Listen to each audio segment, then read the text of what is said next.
Fooled me once, shame on you. Fooled me twice, shame on me.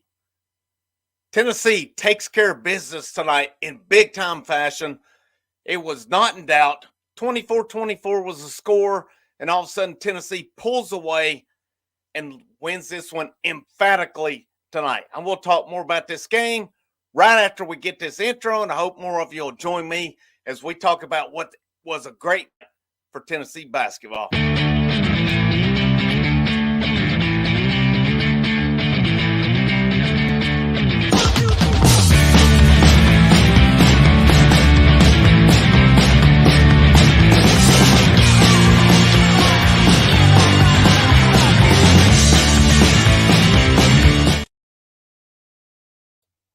Oh, yeah. Let's rock and roll. Frank Rock, House of Orange, Tennessee basketball rolls tonight over Texas A&M. Retribution, revenge, sweet revenge tonight. 86-51, total domination for this team. I am so proud of this team tonight for what they did. And this was a game that started off in the first half that was Tennessee come out of the gates hot. That game got a little Texas A&M then kind of did a little bit of their magic. Taylor, he got on his roll, had 9 points, got it rolling. The game got to 24-24, and then Tennessee really rolled from there. And it was a night that just in that second half, on the text message with some buddies of mine, we talked about it. It's just like we really felt that it went into the half, maybe not the best half, because I sent that message. I said, we're still up, and we've not played great, but then we rock and roll. Moonshine, cannot agree more, and based on this tweet, Tennessee, based on their domination, their annihilation of Texas A&M tonight, are in first place in the SEC. Bama got boat raced today by Kentucky. Texas A&M got boat raced tonight by Tennessee. Just cannot say enough about this game. And I wanted revenge. I think most fans wanted revenge, and I cannot state it enough. It seemed to me like Rick Barnes, this staff wanted revenge as well, and they come out and they played like it tonight as well. 86-51.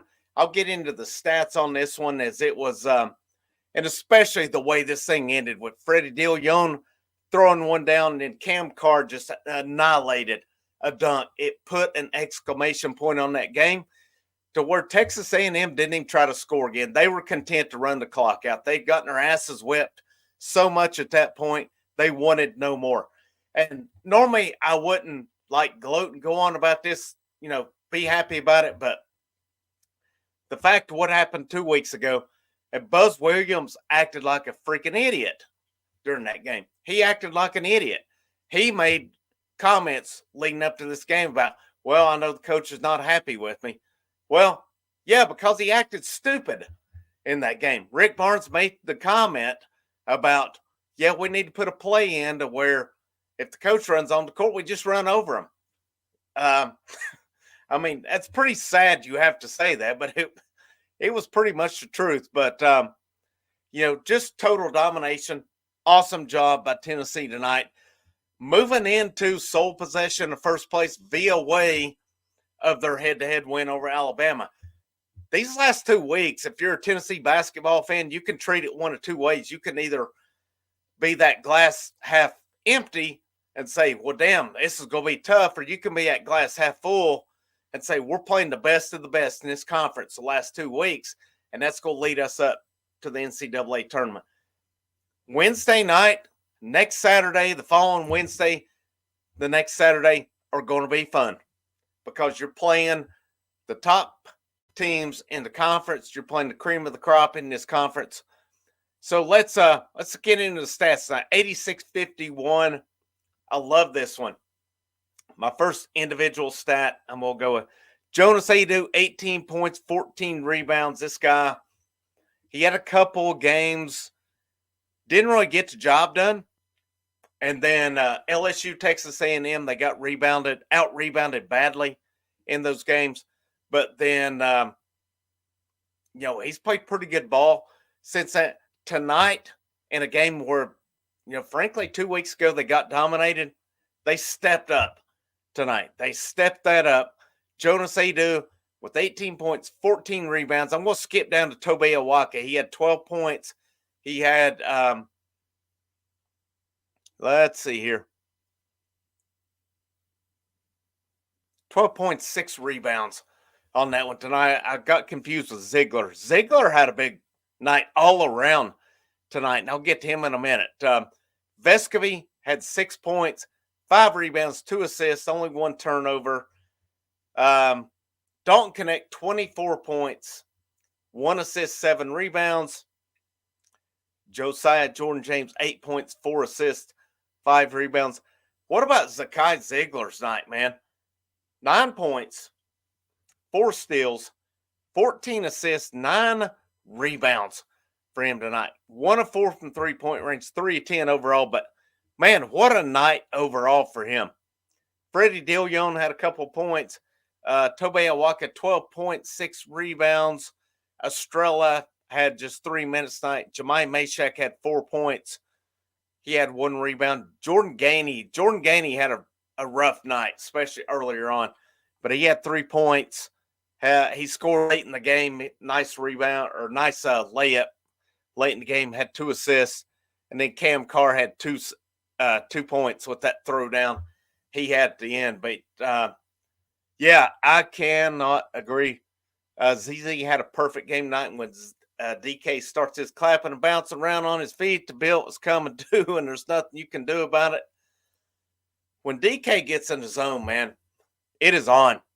It is absolutely on when he gets in that zone. And, Ziegler tonight, earlier on when Taylor scored, I was like, man, what's Ziegler doing? But then I started looking a little bit more. Seemed like Vescovy was more on Taylor than it was Ziegler at that point. But, I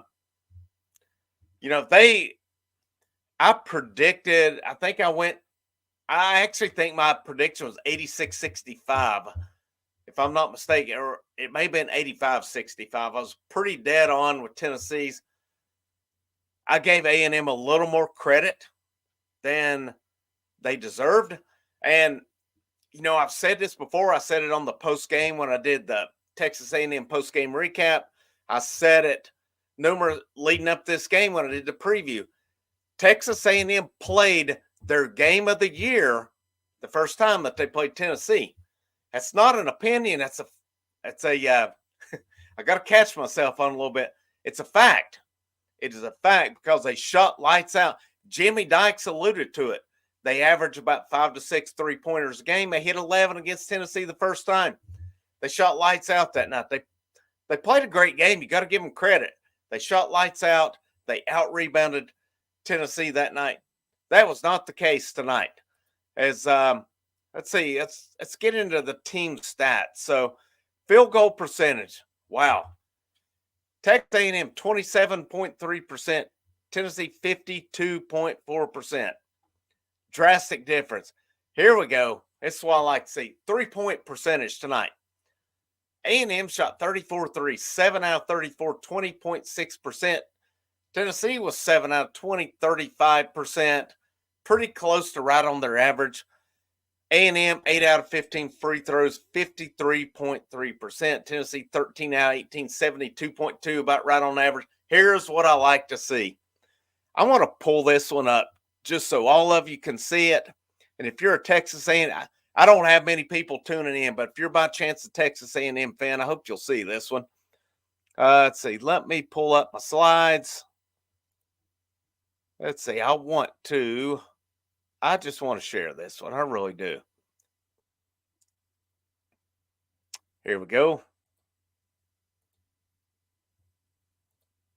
Oh, yeah. Here we go. Rebounds. Texas A&M 33, Tennessee 50.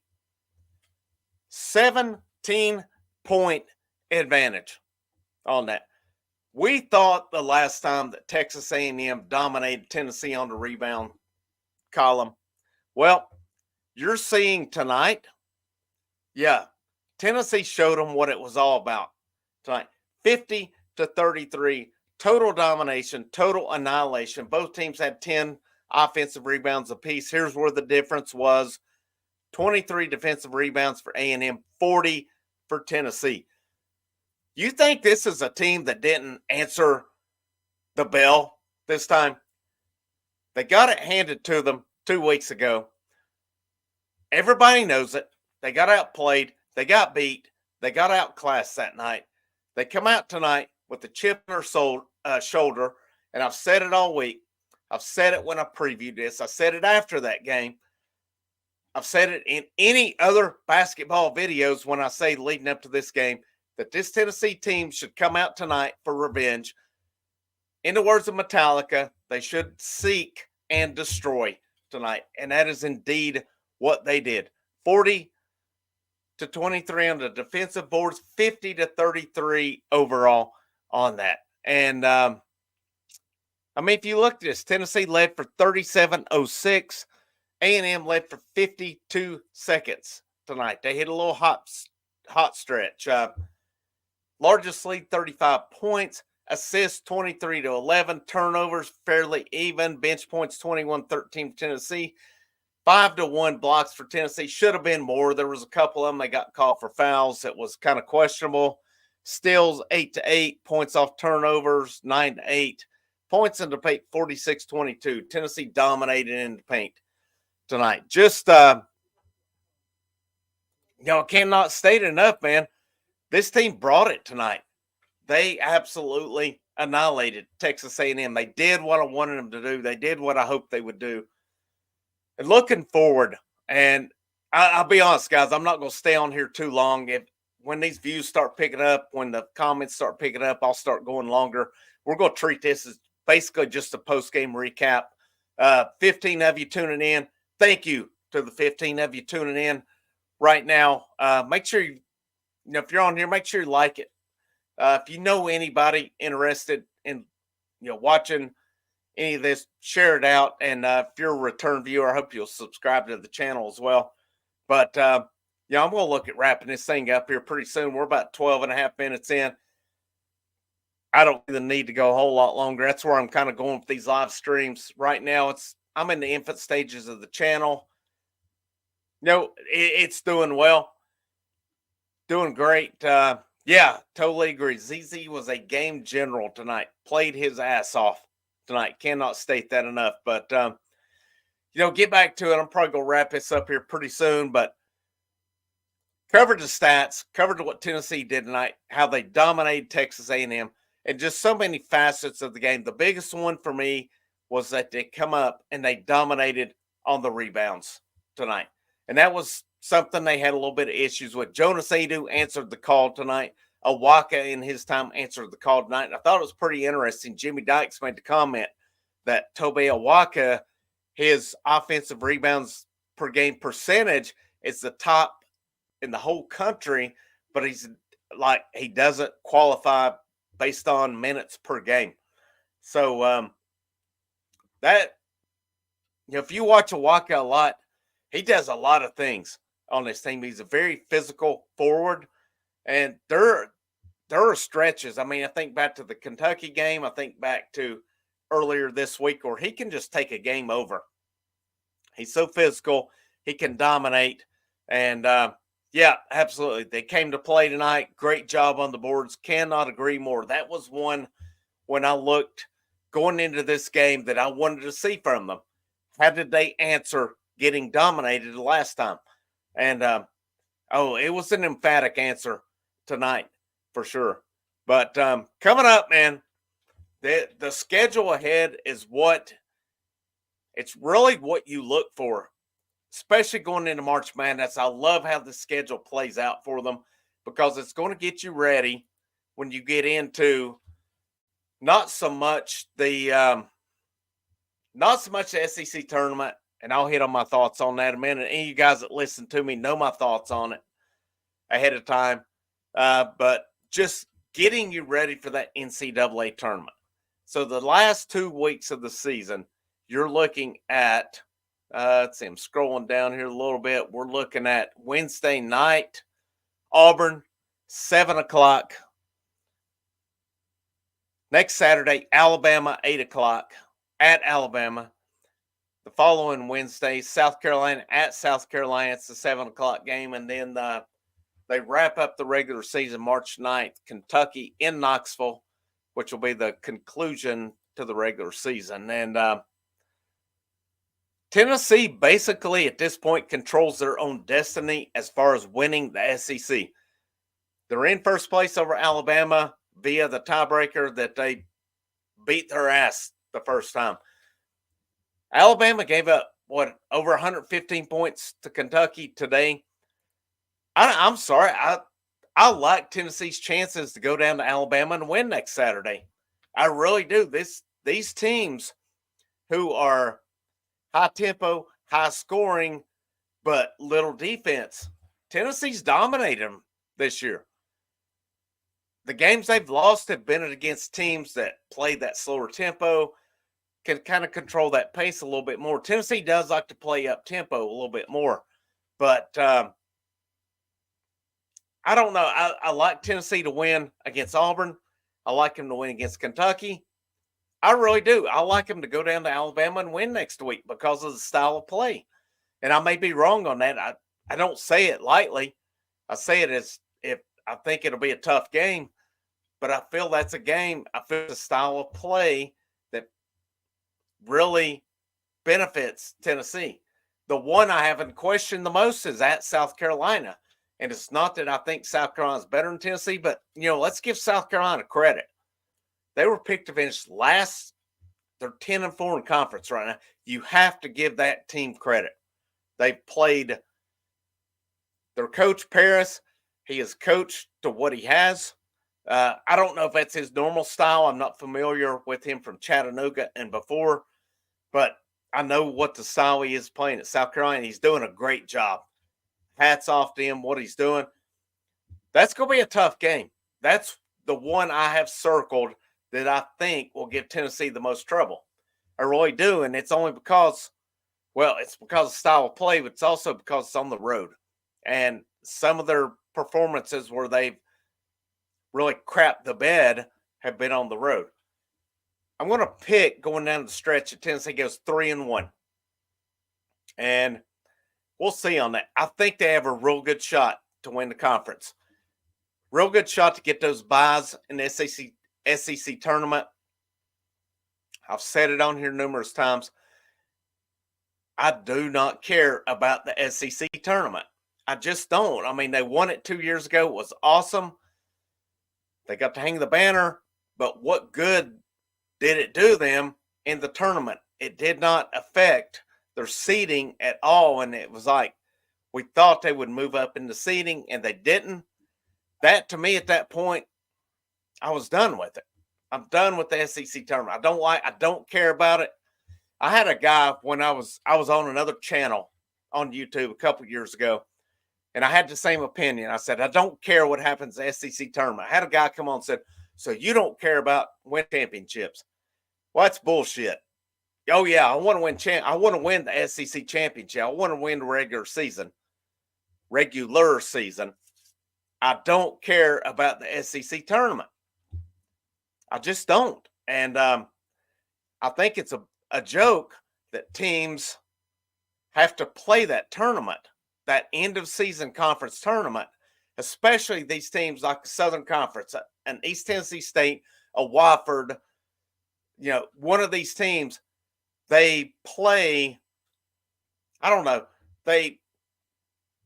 let's say you dominate the regular season and you're an East Tennessee State, a Wofford, but then you have to come up and win that 3 to 4 day tournament to get in, even though you won the bulk of the season. I think it's a joke. I think it's absolute bullshit.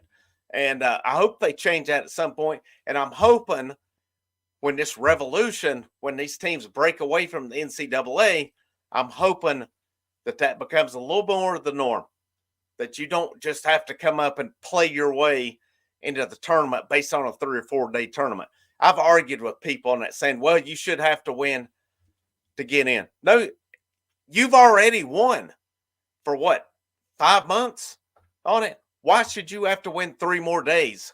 Why should those 3 days trump 5 months. It makes absolutely no sense on that. Let's see. They need to play championship. Yep, I totally agree. I hate the Sunday championship games because basically, a lot of these teams start on Thursday, especially if you're a play-in game, you're earlier in the week. But I don't know, man. Maybe I'm in the minority on that. I hate the SEC I hate conference tournaments for basketball. I think all of the NCAA tournament should be based on the whole season and not a weekend on it. These teams getting in that don't even have a winning record. It's not fair. Congrats to them for getting hot. I remember a time back when Allen Houston was at Tennessee that they had a winning record and they went to the SEC tournament championship and almost got in, but they lost to Alabama, who I think that was when they had Sprewell and Ori at that time, which was some pretty damn good ball players.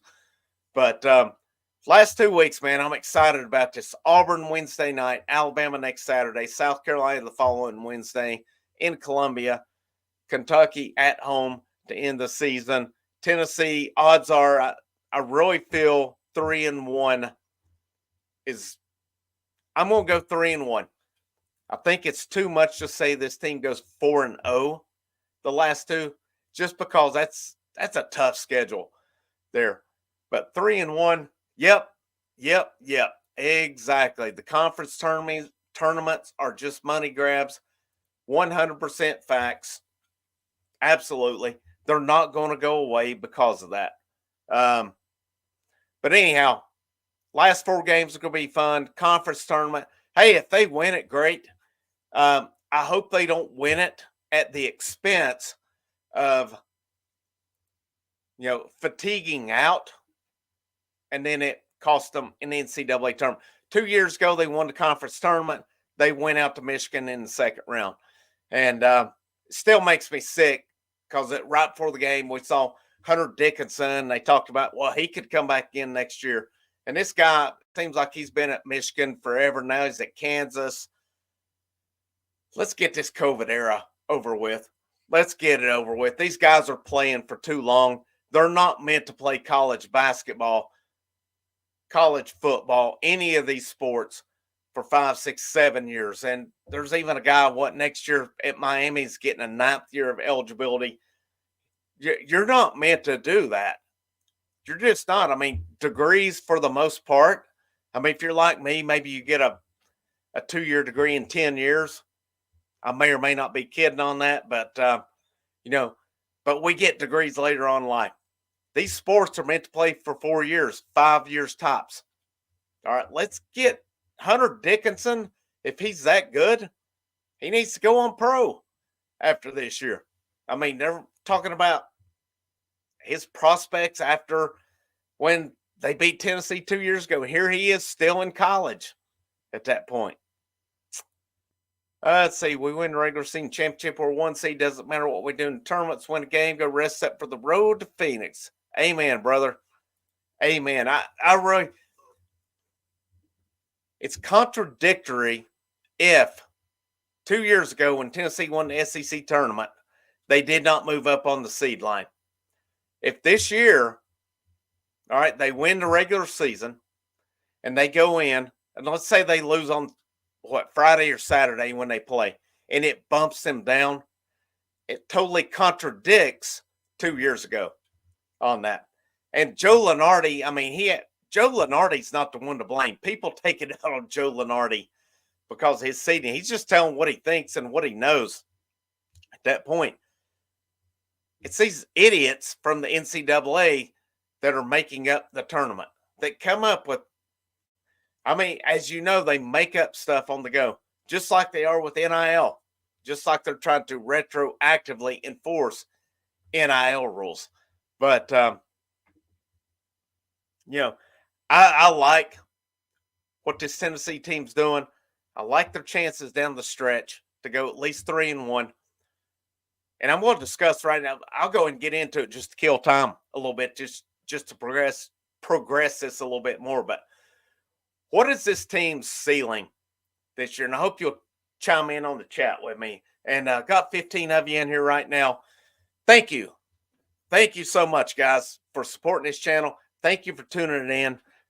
This is what makes it worth it. If I'm talking to myself, it's not worth it at that point. I can do that anytime, obviously. But what do you think, you guys that are in the chat right now, you guys that are listening, what do you think this team's ceiling is right now? I'm going to go out on a limb and say this team's ceiling is a national championship. Maybe that's ambitious. Maybe I need to get into this a little bit more. Wet to old throat a little bit because I've been talking a bit. But what I like about this team, number one, they have to stay motivated. It shouldn't take 2 weeks ago for them to wake up against Texas A&M. Sometimes it happens. You go on the road in the SEC, and those things happen.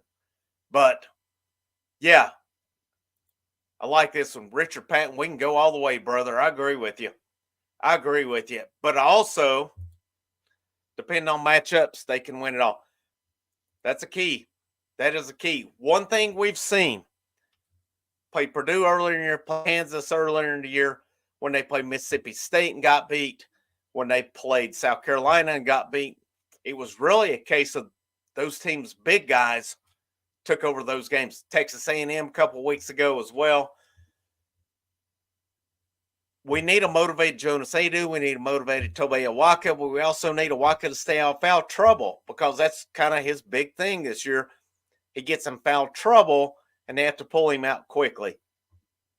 I'm still a fan of playing those two together at some points. And there are times where I would like to see a lineup of Ziegler, Dalton Connect, Tobe Awaka, Jonas Adu, and that fifth guy, you can kind of go depending on who's playing their game.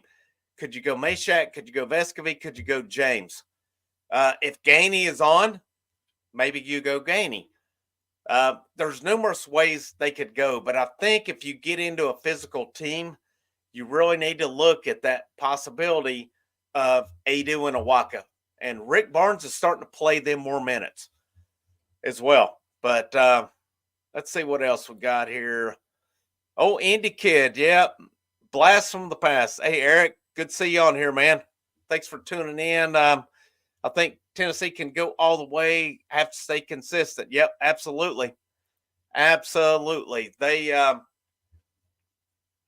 have to. I think a lot of it's going to boil down to those fifth-year seniors because I think teams are going to plan for Dalton Connect. Can you rely on Jonas Adu and Awaka to be every game consistent? I don't know. You can. Same with Ziegler. Ziegler, for the most part, he's kind of the same as those big guys. For the most part, you can count on them, but they have those games as well. Douglas Graham, I think they have as good a chance as anyone. You're correct. Is about matchups. Yeah, and there's some people in the chat said that. That's I agree with what's said in the chat. Oh, I think that's why I say I think the one game I have circled these last 2 weeks that'll give them most trouble, South Carolina, just because of style. They've matched up pretty well the last couple of years with Auburn. Alabama plays that style that favors Tennessee. Kentucky plays that style that favors Tennessee, especially at home. And, that's – you get into that team like slow it down and they hit a hot night. Could spell the end of Tennessee. But I think the thing I like about them, and there's been a couple games, but in the past, I mean, like last year against FAU, you didn't have anybody on that night to step up. Now you have a Dalton Connect who, for the most part, can step up and make up for that as well. But let's see here. Jason Betts says Elite 8. I don't disagree with that one. I don't disagree with it. And, we put that in perspective. Tennessee's only been to one Elite 8 in program history. If they get there again, that's pretty good. That's pretty good. And If they get there again, there's no matter how that game goes in the Elite Eight. And that one, when they got there the first time, they should have won that game. They had their chances. Scotty Hobson misses the free throws late, but they get to Elite Eight. That's still a heck of a season. And maybe I'm going more on a historical perspective, but don't get me wrong. I want a Final Four. I want a Final Four because I think this team is capable of it. But if they get to the Elite Eight, that's a damn good season right there. We need this current version of Rick Barnes to stick around and not get that sphincter tight enough for regular season Rick to take over. Cannot agree more on that. I have loved what Rick Barnes has done this year. And I think a couple of those games where they just crap the bed, I don't know how you can fault him. There's times, I mean, you can say, well, what's he doing? But when the whole team lays an egg, he cannot shoot the ball for these guys. I mean, that's what we have to realize. He can't shoot it for them. I think he's done a great job this year. I really do. I love what he's done. I love how they adapted. They went to Hawaii. Zach Edey, Hunter Dickinson got the better of them. And then, I had some other games, but that Mississippi State game where Mississippi State dominated that first half, and then it kind of seemed like he turned it over to Ziegler and Connect at that point. I loved it. And then I feel they went back a little bit, and I'll compare it to Tony Vitello, who Wednesday night against ETSU, who coming into that game had scored a ton of runs this year. Vitello switched his lineup up, and they scored a lot of runs. Well, last night against Albany, he went back to his old lineup, and they scored. It was 8-5. They got some help from Albany's defense. Albany brought the tying run up in the ninth inning. Tonight, he goes back to that lineup against ETSU, and they scored 21 runs tonight. Well, Barnes, I kind of equate it to the same thing because in that Georgia game, I feel they kind of went back to what they've been doing. They got down. Barnes turned it over to Dalton Connect, and really Zakai Ziegler, Jonas Adu, they took that game over and brought them back and won it. And I feel like ever since, and I said it on a group text earlier, Barnes is a little harder on Dalton Connect than he is of Vescovy or Josiah Jordan James. I feel like those guys get away with a little bit more. And again, I don't know what Barnes is looking for. I'm not down there on the sidelines or anything at all. But what I like is that Dalton Connect, we have him on there. And in these games, you saw it the other night against Missouri when they're struggling. All of a sudden, he knocks off 15 points. He has a couple of great assists, rebounds, takes that game over, changes it, and Tennessee rolls from there. That's what they have going this year that they have not had. They've not had a scorer like that probably since I was about to say Jordan McRae. You had Grant and Schofield. I mean, those guys could do their thing as well. But, I mean, you got to think that those Grant and Schofield teams, the highest they went was Sweet 16. I mean, they got put out from let's see, that was their junior. That was Grant's junior year, Schofield's senior. The year before, they got put out by, what was her name, Sister Hazel, or that's old 90s band, Sister something. It was what? Illinois, Chicago. I think maybe got put out by them at the buzzer in the second round. So it's, I don't know. This is, to me, maybe Rick Barnes' best team. And I loved that team because you had Jordan Bone, you had Jordan Bowden, you had Grant Williams, Admiral Schofield, you had Lamonte Turner, you had Kyle Alexander. That was a damn good top six. And then you had, to spell them, you had Fulkerson and Eve Pines that would come in and play a little bit of time. But that team was basically six deep. Loyola of Chicago. That's it. Thank you, Douglas. I appreciate that. I know it was something Chicago. Could not remember it exactly. But, yeah, that team fell short. That was a good-looking team. I still, to this day, think Tennessee got screwed against Purdue in that Sweet 16 game. Lamonte Turner still has not fouled the guy, I think it was Edwards for Purdue, he kicked his leg out, got him three free throws. He hit, what, 2 or 3, sent it to overtime, and then Purdue won from there. But to me, this is a more complete team. They can go pretty much 8 deep. And then I don't think Barnes gives his freshmen enough. Like a Cam Carr, though, I mean, it's kind of funny with him. This guy's not seen a shot he doesn't like. And then there's Freddie Dillon, I think, has some talent. I hope these guys will hang in there. I know they probably not played like they wanted to this year, but with you losing Connect, James, Vescovy, there's going to be a lot of opportunity next year. Tennessee only signed Bishop Boswell, freshman. You got to think they're going to go after some difference makers in the portal next year. And hopefully you get Adu and Ziegler back. If I'm them, I test the waters, because what do they have to lose? They can go get their feedback. In worst case, they can come back for their senior years. They have nothing to lose by getting that feedback. But getting back to it, a couple of them, yeah, we need this current version of Rick Barnes to step up. He has been a little different to me this year. And I had shared, I did a video a while back. It was about a month or so out. I called it The Legend of Dalton Connect. And there was an article in The Athletic that talked about his journey from Colorado High School, Northern Colorado to Tennessee, and how now Barnes trusts him like he did Kevin Durant back when he had him at Texas. So, you know, that says a lot to me. And, you know, that tells me that Barnes is not afraid to turn it over to him to take that game over. He's not needed to in a bit. And I think, you know, some of these teams are roughhousing him a little bit, and I don't blame them. I would too. That's the way I would play it too. But when the going gets tough, the tough gets going. And I have a feeling when the going gets tough, he's going to turn it over to Dalton Connect to lead him to victory on that.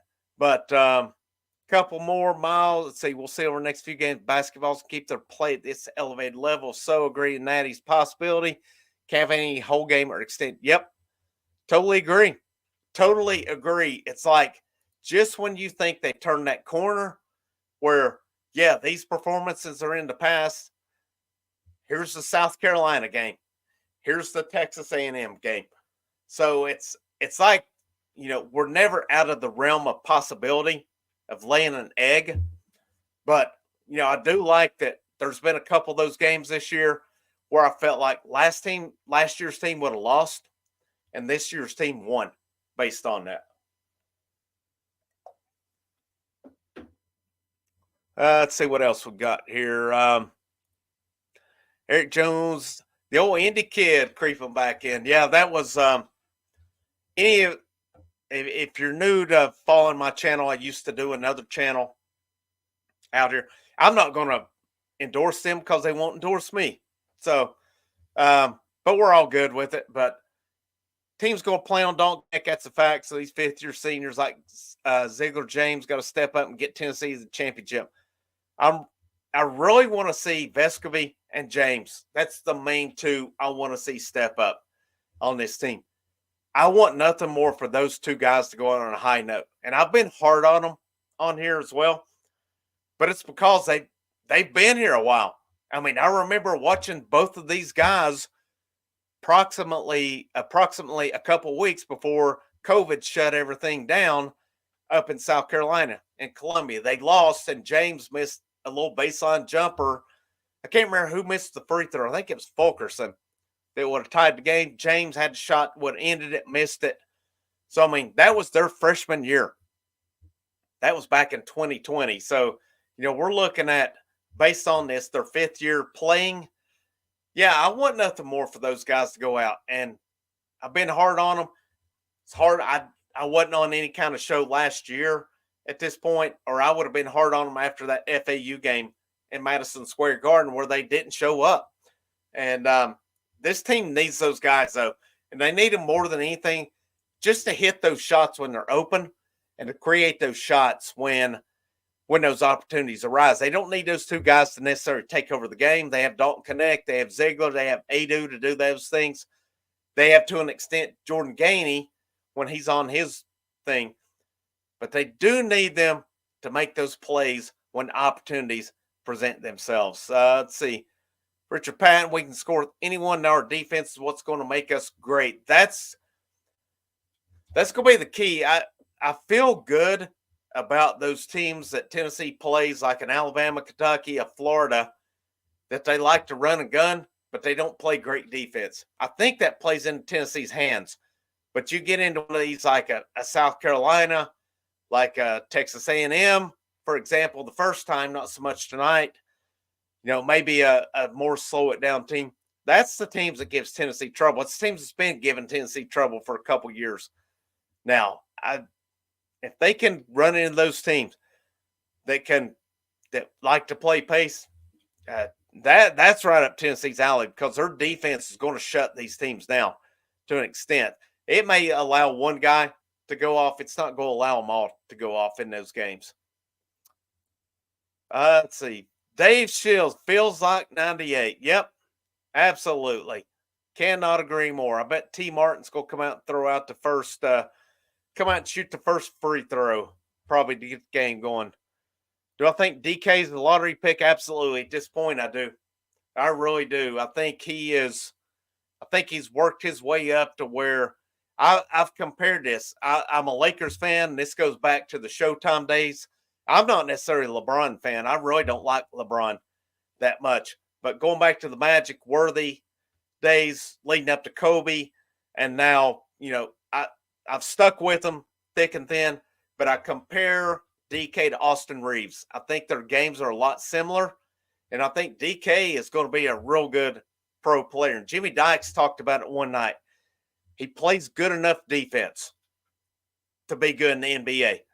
And I laugh keeping up the Lakers, where they'll give up 120 some points about, well, yeah, our defense was the problem tonight or whatever. Yeah, no kidding.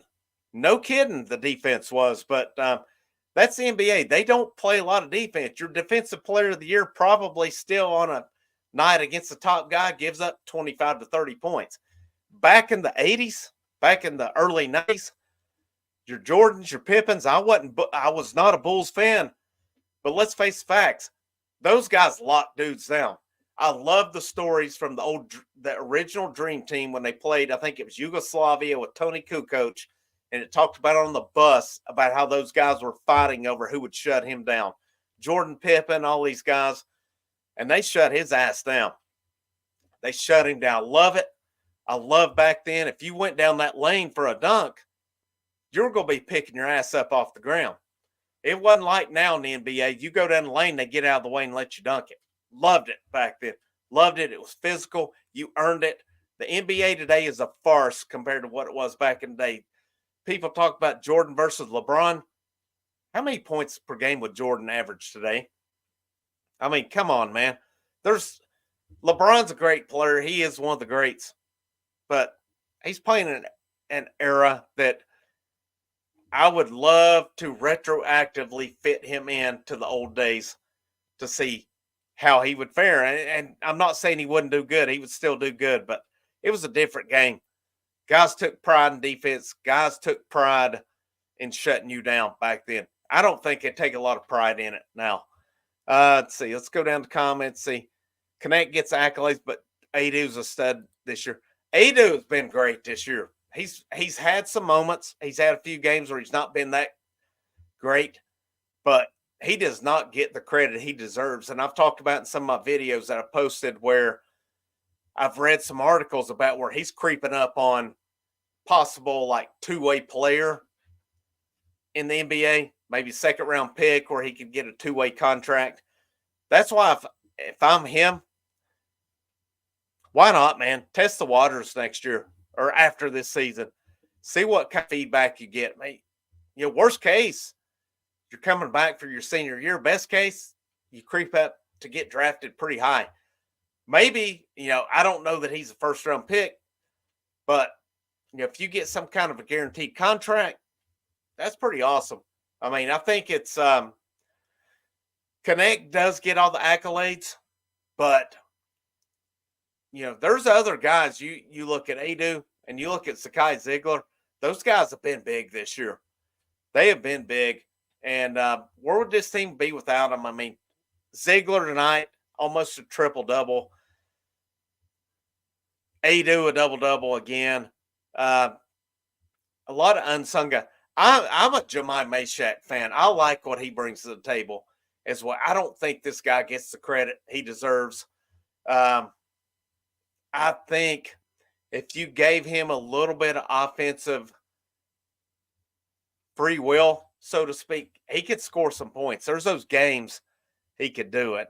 Goes to Johnny Majors. Go big damn orange. Amen, brother. Douglas, nice chatting. When's your next broadcast? I'm not sure on that. I may look at I'm not going to go live after baseball tomorrow. I think I'll just do a post game, just recap of that. The baseball streams have not been. The first one was good. The other, but I'm impatient. You know, the first stream did over like 20. I had over 20 people. For me, that was great. To others, that's nothing. But I can't compare myself to others. The baseball ones have been. But I've had, a solid bunch in here. And I thank you guys that have tuned in. I mean, I sound ungrateful. I'm not. I'm grateful to everybody that's tuned in. Some of you sit and listen to me ramble on. Probably the best thing I need to do is get some people in here with me to talk this stuff to make it a little more interesting instead of me talking the whole time. But, I don't know. I may look at Wednesday night after the Auburn game. Going with it. We've been tonight around 15 to 20, which is I'm pretty happy with that tonight. Again, I'm happy with where this channel is going. And, Rome wasn't built in a day. It's a marathon. It's not a sprint. We're doing a lot. There's a lot of good things happening on this. It's far surpassed my expectations so far. But thank you guys that have tuned in with me tonight. How about the block by Freddie and the jam by Carr to finish the game? It was awesome. That was an exclamation point on the game. It was awesome. Yeah, Cam Carr is going to be – I am excited to see what he gets. I laughed after – I think it was the Vanderbilt game where he scored 8 points. He finally hit a couple of three-pointers, and he got interviewed, and they asked him – Rick Barnes made the comment, what was it? I think Cam Carr leads the nation in shots per minute. And, I've noticed throughout the year with him, there's not a shot he's seen that he doesn't like. But you got to have that killer mentality as well. And then they asked him, have you always had the green light? And he said, yes. They said, do you have it now? And he said, no. And they said, what would change that? And he said, stop shooting air balls, because he had a couple games where he was getting in, he was shooting those three-pointers, but he had some pretty rough-looking three-pointers. So I think Barnes may have reeled it back a little bit. But, I think Cam Carr is going to be a good one as well. For the same 5-ish seed, 20-win team, it makes another early exit in the tournament without DK. DK's been the difference, man. He really is. I mean, you think back to that FAU game last year and this team, and I'm trying to think off the top of my head that they lost Kamwa, and, what sucks for Kamwa went to Michigan. And I saw this week he's out for the year. That sucks for him. He did some good things. Tennessee, I think back to the Duke game in the tournament last year when they sent Duke to the house and Kamwa took that game over. But he's kind of like the rest of these guys. He was inconsistent. He'd have that Duke game, and then you go to Madison Square Garden, he doesn't show up. I mean, you had Euros, which Euros turned into more of a troll last year. I was over Euros. And I was grateful to him for what he did for Tennessee basketball. But he got to the point that he was just getting technical fouls. He was just doing dumb stuff. He was doing more hurt than he was good. Of course, when Ziegler got hurt, that was a big loss for Tennessee last year. But you had Vescovy, you had James. Neither one of those guys showed up Madison Square Garden. I can't agree more, man. Without Dalton Connect, without what he's done this year, this is not the team they are without him. It just isn't. Oh, Lord, we broke out Eli Drinkwitz. Dalton Connect stands on business.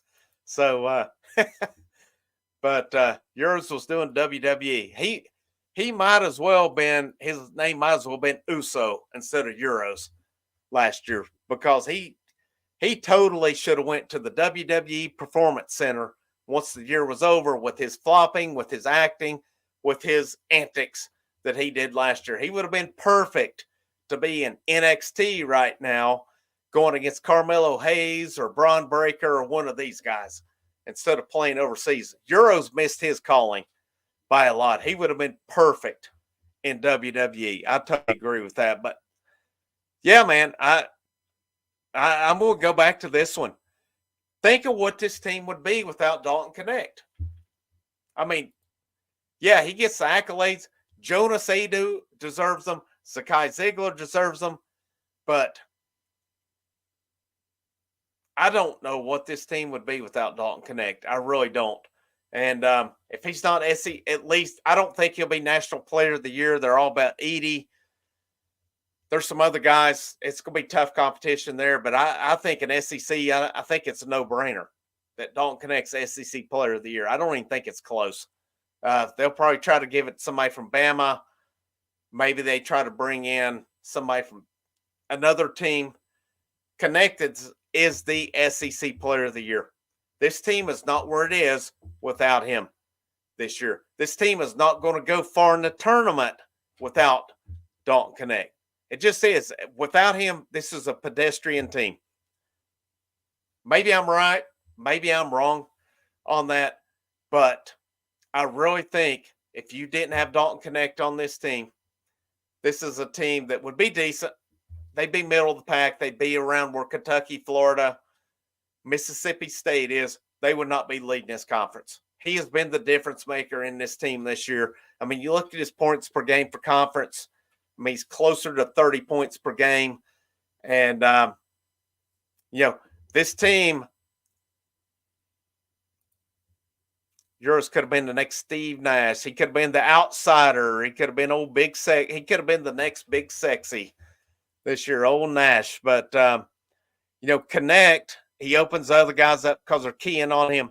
Some of those games where Rick Barnes gave him the freedom to take that game over, they keyed on him, allowed Ziegler to take over. That allowed Adu. I especially think of that Georgia game where it allowed those guys where they keyed on Connect, which Connect took it over, but it allowed them to do their thing. It opens up Vescovy.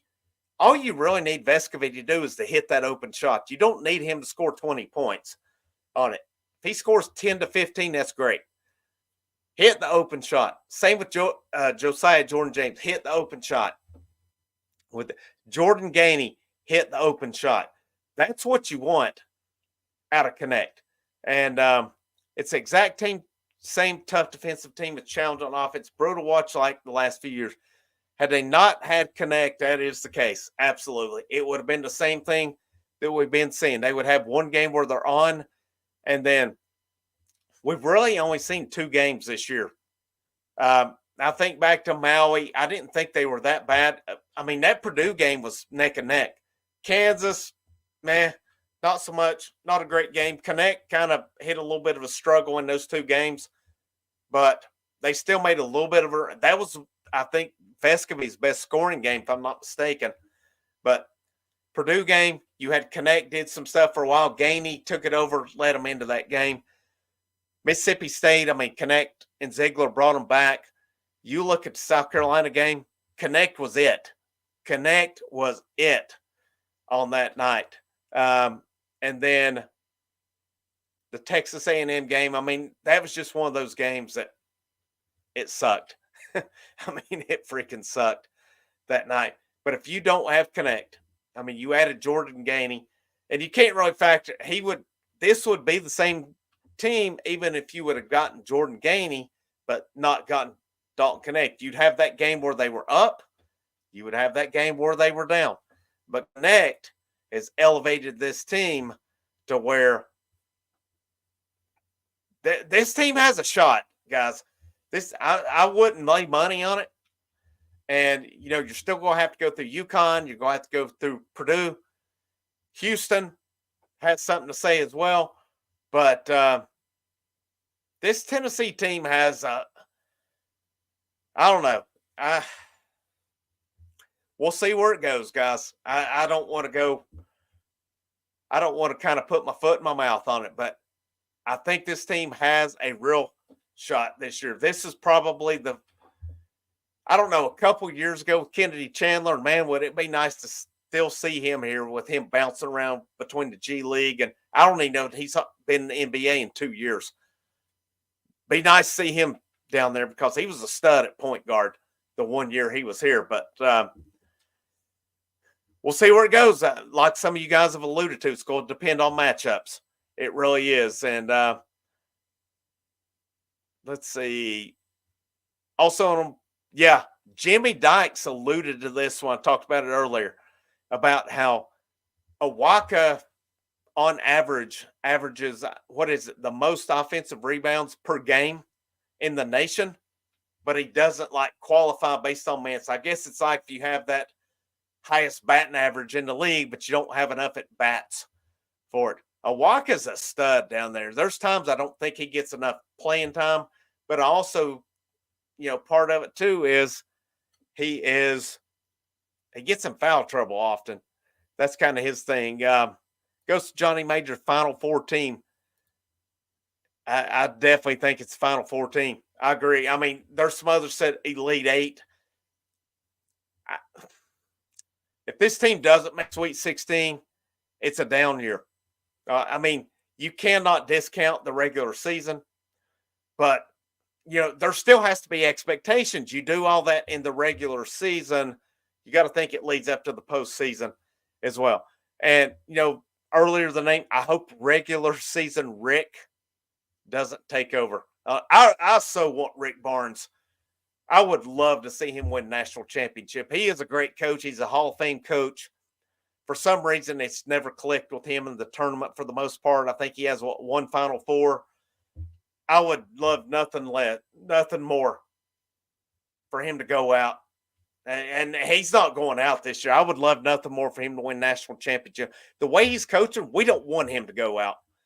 All right. We've seen what the alternative is to a good coach. You could get Conzo Martin again. We don't need that. We don't need that type of coach. We've got a good coach now. I hope he coaches until he doesn't want to. But I also like the Rick Barnes this year that I felt has evolved. And there's a part of me at some points that felt like maybe he's not. This year he's evolved. He's coached his ass off. His staff has coached their asses off this year. I'm excited about the tournament. I'm excited about these last 2 weeks. The sky's the limit, man. The sky is the limit on this. Kevin Nash, outsiders. Yeah, absolutely. Steve Nash was a heck of a NBA player. Final Four bust. I don't agree. I see them. That's a tough one because I would like to see it. And there's part of me would say if they don't make the Final Four, maybe it's a disappointment, but I also got to look at the history. And if they make Elite Eight, that's pretty good on it. But I get it. Trust me, I get it. I don't like hate on that opinion. I really don't, because it's you've got a scorer like they have not had. And again, I say since Jordan McRae, and I know they had Grant Schofield, but I felt Jordan McRae had that mentality where he could take a game over and score a lot of points. I feel Dalton Connect has that now. Grant Schofield had a stud mentality, and they had those moments they could take it over and score it. But I don't know. I feel Connect I feel he's at a different level. And I don't know that Barnes has had that guy.